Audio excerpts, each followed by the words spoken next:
سلام و وقت بخیر. برنامه نوبتی جهان در جهان‌نماست منظور شما.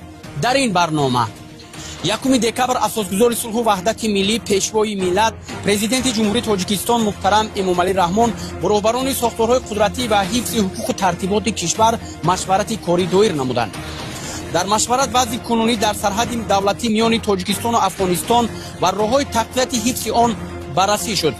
طبق گزارش مسئولین داومی هفته آخر 2 حادثه تیراندازی به خاک تاجیکستان از آن سوی سرحد رخ داد که در نتیجه 5 کس فوت و 5 کس دیگر زخمی شدند. سرور دولت محترم امامعلی رحمان عملهای غیرقانونی و اغواانگیزی شهروندان افغانستان را شدیداً محکوم نموده و مسئولین دستور دادند که دایر به حل مسئله و پیشگیری از تکرار چنین حادثه‌های ناخوش از چاره و تدبیرهای مؤثر کار بگیرند.